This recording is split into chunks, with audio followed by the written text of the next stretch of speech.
कैसे हो संगत जी आप सब। आशा करता हूँ सब भजन सिमरन में परमार्थ में आगे बढ़ रहे होंगे और ईश्वर से यही प्रार्थना है कि सबका भला हो, सब आगे बढ़ें। बहुत दिनों बाद सत्संग करने का मौका मिल रहा है, संजोग मिल रहा है और यही प्रार्थना रहेंगी ईश्वर से कि ऐसा संजोग बना रहे, सबका भला हो। बात अगर सत्संग की हुई है तो आज सत्संग का टॉपिक लेते हैं।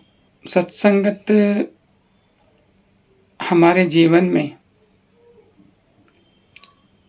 क्यों ज़रूरी है और इसी बात को हम अभी आगे लेंगे। संत जन कहते हैं कि 10 काम छोड़ के भोजन कर लो, 100 काम छोड़ के नहा लो और 1000 काम छोड़ के सत्संगत कर लो। जहाँ पे सत्संगत की बात आए, पहले सत्संगत को प्रेफरेंस दीजिए। सत्संगत को इतनी वड्याई क्यों? आज संसार में देखेंगे कई लोग हॉस्पिटल में पड़े हैं, दुख से तिलमिला रहे हैं। कई लोग जेलों में बंद हैं जो बाहर आना चाहते हैं और कई लोग तो संसार में पड़े हुए मोह माया में ट्रैवलिंग कर रहे हैं, घूमने जा रहे हैं। कई लोग कहाँ जा रहे हैं और हम अभी सत्संग सुन रहे हैं, सत्संग कर रहे हैं। इसलिए गुरु रामदास जी पातशाह जी ने कहा है कि बिन भागा सत्संगत न लभे। बिना भागोगे सत्संगत नहीं मिल सकती।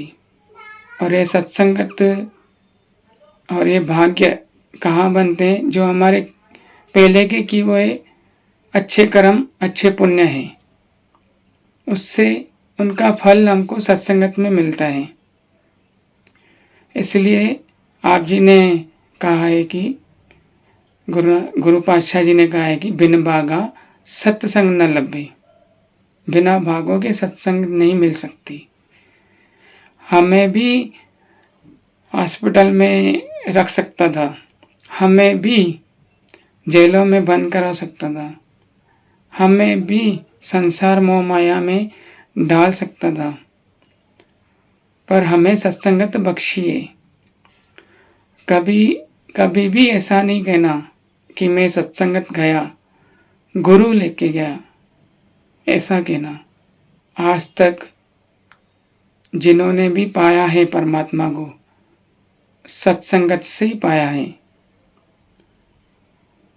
महापुरुषों संतों का जीवन देख लो, सत्संगत तो होगा ही होगा, क्योंकि सत्संगत से ही परमात्मा के प्रति प्रेम पैदा होता है और सत्संगत से ही हम परमार्थ में आगे बढ़ेंगे। और सत्संगत ही ये पहली सीढ़ी है हमें परमात्मा की ओर लेके जाने की। इतनी वड्याई है सत्संगत की, इतनी महिमा है सत्संगत की। और कई संतों का तो जन्म पलट गया है सत्संग करते करते। इसलिए गुरु पातशाह जी ने कहा बिन भागा सत्संगत न लभे। बाबा नंद सिंह जी महाराज जी के वचन है कि हमारे पुण्यों का सूरज अगर शिखर पे है तो पूर्ण संत, पूर्ण सतगुरु का सत्संगत नसीब होता है। हमारा मन जो जन्मों जन्मों से सोया हुआ है, वो सत्संगत से, ज्ञान से ही उठेगा। जहाँ पे सत्संग होता है वहाँ पे संसार की सारी शक्तियाँ हाथ जोड़ के खड़ी रहती है। सत्संगत करनी क्यों है? क्योंकि हमें नाम का रस आ जाए। तो ये सत्संगत की महिमा। गुरु नानक पातशाह जी आप जी कह रहे हैं कि हमें सत्संग सत्संगत 2 बार दिन में करनी चाहिए, एक सुबह अमृतवेले के टाइम, एक शाम के टाइम। क्योंकि अभी हम जो डेली कपड़े पहनते हैं ये तो मैले होंगे ही, कभी कभी दिन में 2 बार कपड़े चेंज करते हैं क्योंकि मैले हो जाते हैं। हमारा मन जो पूरा दिन संसार में पड़ा रहता है, इस पे विकारों की मैल जम जाती है, मोह माया की मैल जम जाती है। तो ये शाम के सत्संगत से धुल जाती है। और सुबह का जो सत्संगत है, सत्संगत करते हैं, अमृतवेले का जो सत्संगत करते हैं, वो फ्रेश होके हम फिर संसार में जाते हैं, फिर मेले हो जाते हैं तो शाम के सत्संगत से साफ हो जाते हैं। तो इसलिए गुरु पातशाह जी ने कहा है कि सत्संगत 2 बार करनी जरूरी है दिन में, एक अमृतवेले के टाइम, एक शाम के टाइम, क्योंकि हम विकारों से, मोह माया से बच जाए। संसार तो घेरा पड़ा है हमको घेरने के लिए, तृष्णा, मोह माया, ये तो हमारे ऊपर ढेर पड़ी हुई है कि कैसे इसको परमार्थ से दूर करें। तो डेली सत्संगत करना जरूरी है, हमारा मन सत्संगत से ही साफ होगा। इसलिए गुरु पातशाह जी ने कहा है कि दिन में 2 बार सत्संगत करना जरूरी है। अगर आप किसी डॉक्टर के पास जाएंगे तो डॉक्टर जब दवाई देता है तो जरूर कहता है कि एक सुबह खाना दवाई, एक शाम को दवाई खाना, तभी हमारी दवाई असर करेंगी और बीमारी जो है वो गुम हो जाएंगी। सत्संगत करने के टाइम हमें 3 चीज़ों पे ध्यान देना है। पहली, सत्संगत को ध्यान से सुने। पहला जो है सुनना, सत्संगत को ध्यान से सुने कि महापुरुष सत्संग में कौन सी गुरबाणी का पाठ करवा रहे हैं, कौन सी गुरबाणी का उच्चारण कर रहे हैं, कौन सी नाम की वड्याई बता रहे हैं, इसे ध्यान से सुने। पहला है सुनना, सत्संगत को ध्यान से सुने। और दूसरा है समझना, जो भी संत महापुरुष हमें सुना रहे हैं तो उसे समझें, क्योंकि जितना आप समझेंगे उतना आपका बीज जो है गहरा अंदर बीज पड़ेगा। जितना अंतर में आप जितना समझेंगे, जितना सत्संगत को समझेंगे, उतना अंदर बीज पैदा होगा, वो बीज ही आपको आगे फल दिलाएगा। तो ध्यान से सुने और ध्यान से समझें। पहला है सुनना, दूसरा है समझना, और तीसरा है बहुत ही इम्पोर्टेंट, समा जाना।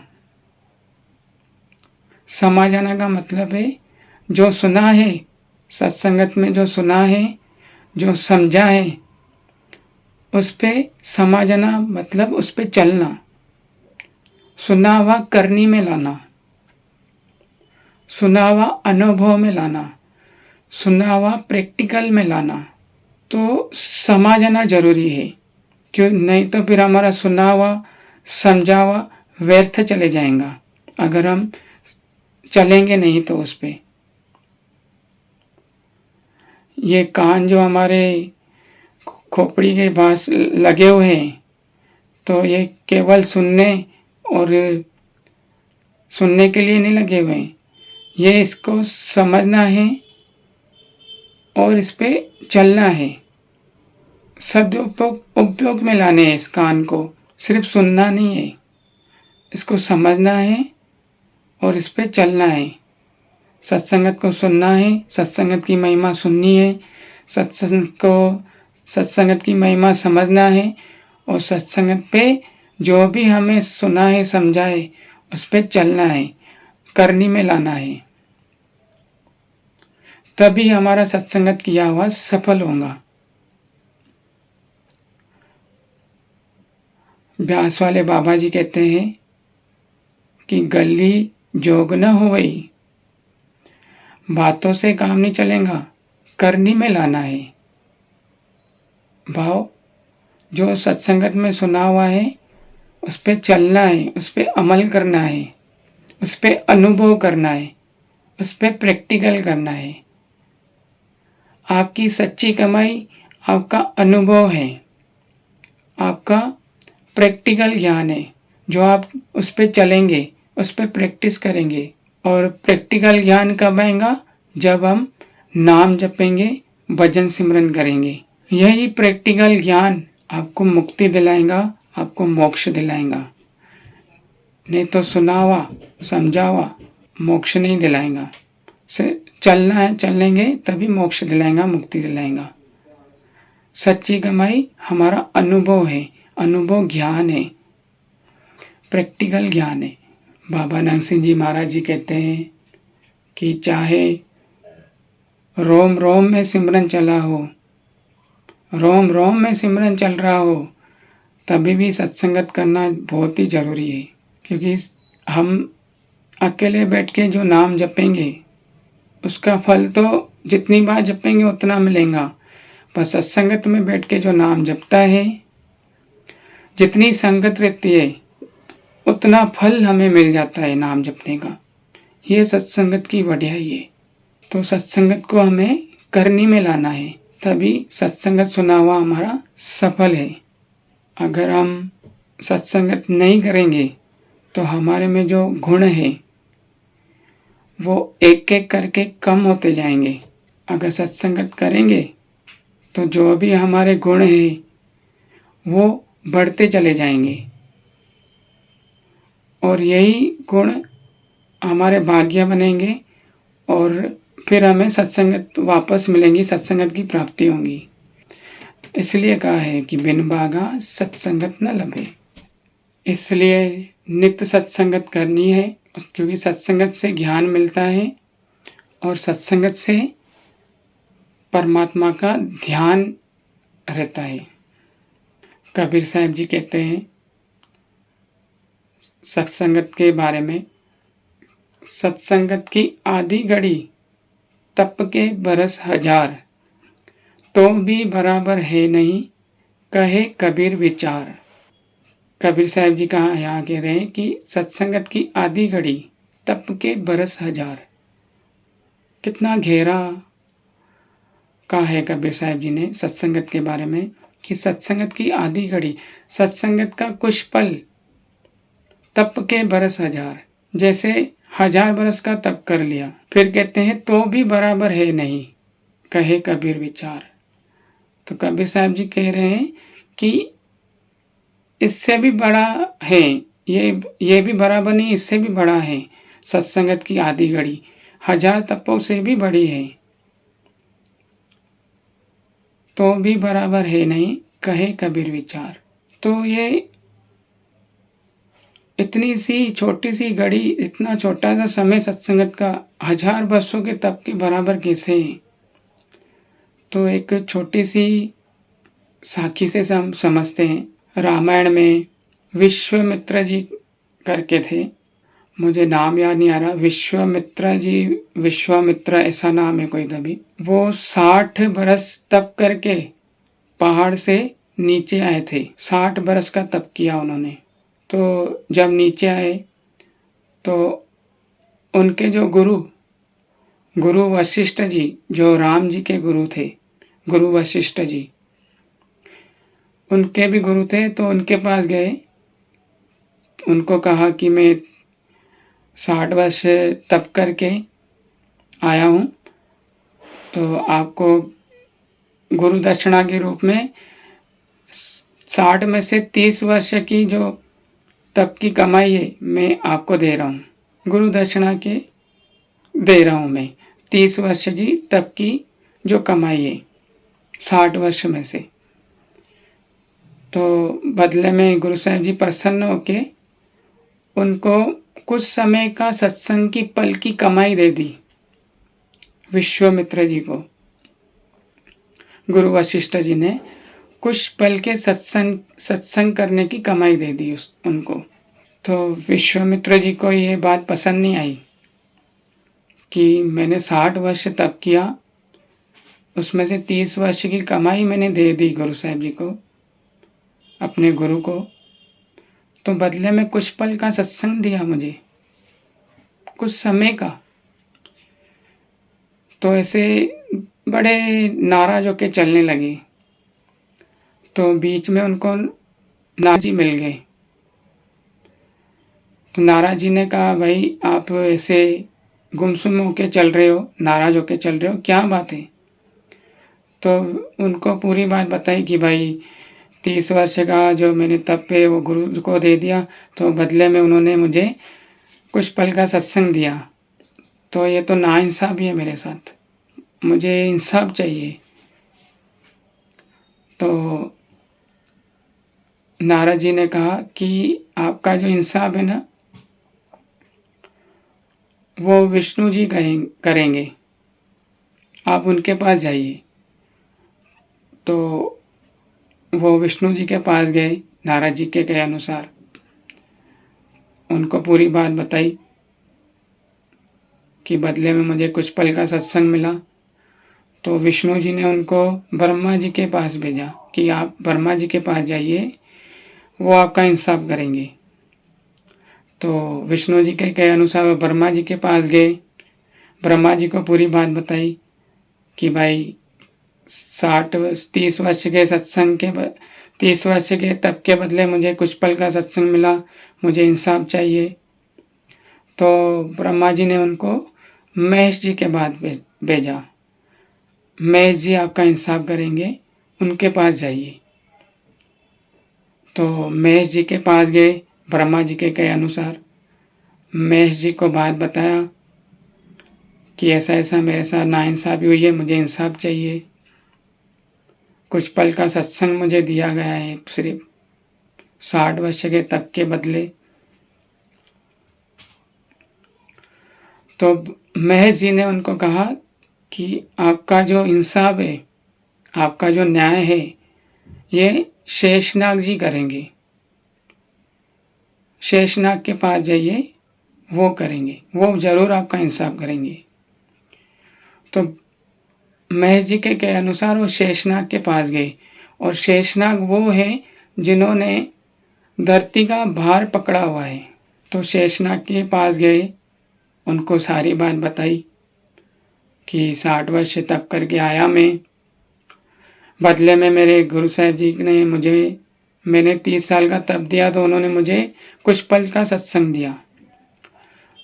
तो शेषनाग ने कहा कि भाई मैं तेरा तो इंसाफ कर लूँ, पर तुझे ये धरती का भार पकड़ना पड़ेगा, तभी मैं तेरा इंसाफ कर सकता हूँ। तो विश्वामित्र जी ने कहा, ठीक है भाई, मुझे तो इंसाफ चाहिए, मैं आपके भार पकड़ लेता हूँ, धरती का भार। तो जैसे ही उन्होंने पकड़ा तो उनको भार सहन नहीं हो पाया। तो उन्होंने कहा, विश्वामित्र जी ने, भाई जल्दी इंसाफ करो, मैं भार पकड़ नहीं पा रहा हूँ। तो शेषनाग जी ने कहा कि भाई तू 60 वर्ष की तप करके 30 साल का तो गुरु को तप दे दिया, तो जो 30 साल की तेरी ताकत है वो लगा दे भार पकड़ने में। तो उसने वो लगा दी, तभी भी भार कम नहीं हुआ, उतना का उतना ही था धरती का भार। तो उस विश्वामित्र जी ने कहा, भाई भार कम नहीं हो रहा है, मैंने 30 साल की और तब कमाई लगा दी। तो शेषनाग जी ने कहा उनसे कि और क्या है तेरे पास? तो कुछ रिद्धि सिद्धियाँ आ गई होंगी तप करने के टाइम, वो लगा दे। तो विश्वामित्र जी ने रिद्धि सिद्धियाँ लगा दी भार को कम करने में, तभी भी भार कम नहीं हुआ धरती का। तो शेषनाग जी ने कहा, विश्वामित्र जी ने कहा कि भाई भार कम नहीं हो रहा है। तो शेषनाग जी ने कहा उनको, अभी जो तेरे गुरु ने तुझे कुछ पल का सत्संग दिया था, अभी तो तेरे पास कुछ है नहीं उसके सिवा, वही लगा दे। तो जैसे ही उसने कुछ पल का सत्संग लगाया तो भार कम हो गया, बोझ धरती का कम हो गया, उसको आराम मिला। तो उसने कहा भाई अभी भार कम लग रहा है, आराम मिल रहा है। तो शेषनाग ने कहा कि यही तेरा इंसाफ है, यही इंसाफ हुआ। जो तूने कुछ इतने सालों का तप किया वो कुछ काम का नहीं रहा। ये सत्संग, कुछ पल के सत्संग के जो तुझे गुरु ने दिया, तेरा धरती का भार कम कर लिया, अभी तेरा इंसाफ पूरा हुआ। तो सत्संगत की इतनी महिमा है, ये तो एक छोटी सी साखी है। हजारों वर्षों से सत्संग चलते आ रहा है। सत्संगत की महिमा लिखी नहीं जा सकती है। और सत्संगत में हमें जाके गुरु से या परमात्मा से मांगना क्या है, क्या मांगना है गुरु और परमात्मा से सत्संगत में जाके। एक छोटी सी दृष्टांत के तरीके से समझते हैं कि एक जेलर जिसका जन्मदिन था तो बड़ा खुश था। जेलर ने ऐलान कर दिया कि जो भी कैदी बंद पड़े हैं उनको मैं उनकी एक ख्वाहिश पूरी करूँगा, सिर्फ एक ख्वाहिश पूरी करूँगा, क्योंकि आज मेरा जन्मदिन है, मैं खुश हूँ, बहुत आनंद में हूँ। तो अनाउंस कर दिया गया। तो सारे लोग जो कैदी थे वो जेलर का इंतज़ार कर रहे थे। जेलर आए तो हम ये चीज़ें मांगे जेलर से। तो एक एक कैदी से पूछा जेलर ने, भाई तुझे क्या चाहिए? तो किसी ने कहा मुझे फल फ्रूट चाहिए, फल फ्रूट दीजिए मुझे, क्योंकि सबको एक एक चीज़ देनी थी तो सबको बांटना था। तो सबको एक ही चीज़ बोला था जेलर ने।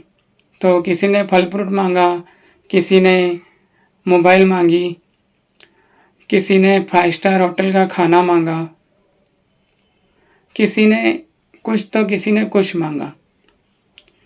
पर उसमें से एक जो कैदी था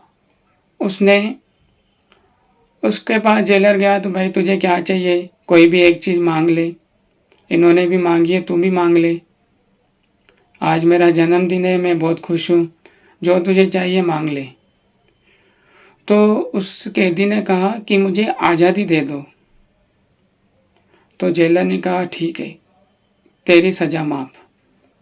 तो सारे कैदियों ने सुना भाई इसकी सज़ा माफ़ हो गई, हम भी जेलर से ये वापस दे रहे हैं हमारी चीज़ें, हम भी जो आज़ादी मांग रहे हैं जेलर से। तो जेलर ने कहा नहीं, आपको एक बार चांस दिया गया था ना, एक ही बार सबको मिलने का, इसने पहली बार में आज़ादी मांगी तो मुझे आज़ादी इसको देनी पड़ी। तो वो कैदी आज़ाद हो गया।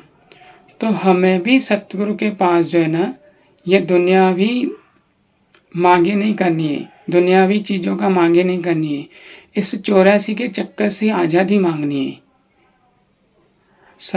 सत्संगत में जाके सतगुरु से परमात्मा से यही प्रार्थना करनी है कि हमें इस 84 के चक्कर से आज़ादी चाहिए। और वो आज़ादी कैसे मिलेंगी? नाम जपने से, सत्संगत करने से, भजन सिमरन करने से। तो यही हमें मांगना है सत्संगत में जाके, आज़ादी मांगनी है अपने रूह के लिए, अपने आत्मा के लिए। क्योंकि आत्मा का, हमारा शरीर का जो खुराक है वो है भोजन, और आत्मा की खुराक है भजन, और भजन होगा सत्संगत में। सत्संगत में ही हमारी आत्मा को शांति मिलती है, सत्संगत में ही हमारी आत्मा को आनंद फील होता है, सत्संगत से ही हमारी आत्मा को ठंडक मिलती है। तो हमें क्या मांगना है? हमें नाम के सिवा और कुछ नहीं मांगना है। नाम ही हमें 84 से मुक्त कराएगा। आजकल कितने लोग सत्संग कर रहे हैं, जिनको सिर्फ नॉलेज है, ज्ञान कम है। नॉलेज वो रहता है जो हमने पढ़ा और बोल दिया। 3 प्रकार के लोग रहते हैं सत्संग सुनने वाले। एक ये कान से सुनते हैं और ये कान से निकाल देते हैं, और एक ये कान से सुनते हैं और यहाँ से निकाल लेते हैं मुंह से। भाव सुना हुआ वो बोल देते हैं। और तीसरा जो है सत्संग में आता है, सत्संगी तीसरा कौन सा है? वो उत्तम सत्संगी है। कौन? जो ये कान से सुनता है और अंदर ही अनुभव करता है, उसको अंदर ही उसका प्रैक्टिकल करता है, उस पर चलता है। तो ये उत्तम सत्संगी है, जो तीसरा सत्संगी है। पहला जो सत्संगी है, ये कान से सुन के ये कान से निकाला, उसने न पाया न खोया। दूसरा जो सत्संगी है, ये कान से सुना और यहाँ से बोल पड़ा, मतलब सुना हुआ बोला। इस प्रकार के सत्संग अभी चालू है, इस प्रकार के सत्संग अभी कर रहे हैं लोग। जैसे गुरबाणी पढ़ी, गुरु पातशाह जी क्या कहना चाह रहे हैं वो बता रहे हैं, मतलब नॉलेज ले रहे हैं गुरबाणी से और नॉलेज बता रहे हैं। खुद का ज्ञान नहीं है। ज्ञान तभी होता है जब हम अनुभव में लाए, जब हम वो गुरबाणी सुन के करने में लाए। सत्संगत उसका किया हुआ सफल है जो सुना हुआ पहले खुद आत्मसात करे, फिर लोगों को सुनाए। पहले खुद उस पे चलें, फिर लोगों को सुनाए, तभी सत्संगत सब पे असर करेगा। कहीं यूट्यूब चैनल पे यही चालू है, यही सत्संगति चालू है कि खुद का अनुभव ज्ञान नहीं है, बस मेमोरी में ज्ञान ठूसा पड़ा है, वही निकालते जा रहे हैं। भाई आप खुद ये कहते हैं ना कि श्री सुखमनी साहिब जी की वाणी भी है, गुरु पातशाह जी ने कहा है कि अवर उपदेश आप न करे, आवत जावत जन्मे मरे। जो उपदेश दे रहा है अगर खुद अमल नहीं कर रहा है तो जन्म मरण के छुटकारे से मुक्त नहीं होगा। तो सत्संग करता जो है ना, पहले सुने, ज्ञान ले, फिर ज्ञान को अनुभव करें, पहले खुद चलें, फिर सत्संग करें और सत्संग सुनाएं। और सत्संग करता उसमें अहंकार बिल्कुल नहीं हो, और सत्संग जो सुन रहा है उसमें भी अहंकार बिल्कुल नहीं हो, तभी जाके वो बात गहरी जाएंगी और वो जो बीज हमारे अंदर है उस पे फल लगेंगे, तभी सत्संग हमारा किया हुआ सफल होगा।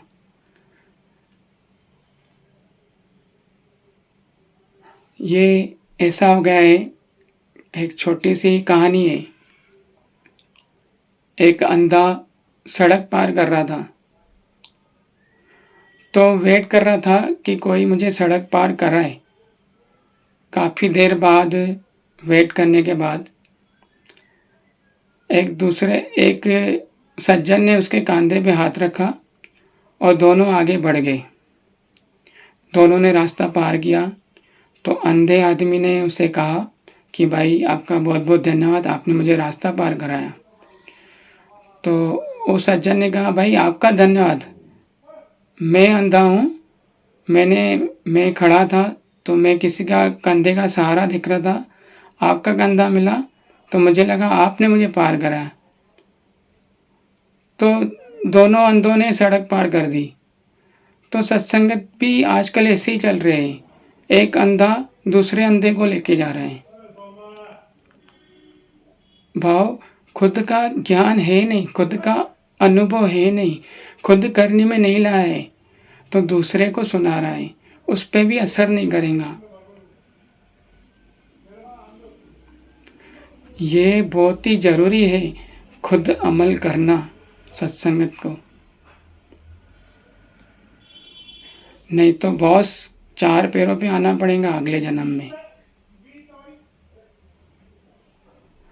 भाव जानवर भर के आना पड़ेगा अगर कोई ऐसा कर रहा है तो। कहीं कहीं यूट्यूब चैनल पे तो मोह माया के सत्संग करते हैं कि भाई मोह माया से बचो, तो लास्ट में कहते हैं कि चैनल को सब्सक्राइब करो और शेयर करो। अरे भाई अभी तो आपने कहा कि मोह माया से बचो, अभी कह रहे हो कि सब्सक्राइब करो और शेयर करो। ऐसा सत्संग नहीं होता है। पहले खुद अमल करना है, खुद करने में लाना है, खुद अनुभव करना है, खुद प्रैक्टिकल करना है, तभी जाके हम दूसरों को सत्संग सुना सकते हैं और वही सत्संग सब पे असर करेगा। तो क्या करना है? नित्य भजन सिमरन करना है, नित्य मालिक को याद करना है, नित्य सत्संगत करनी है और परमार्थ में आगे बढ़ना है। सबका भला हो, सबको मोक्ष मिले, मुक्ति मिले, सबका भला हो। बहुत बहुत धन्यवाद।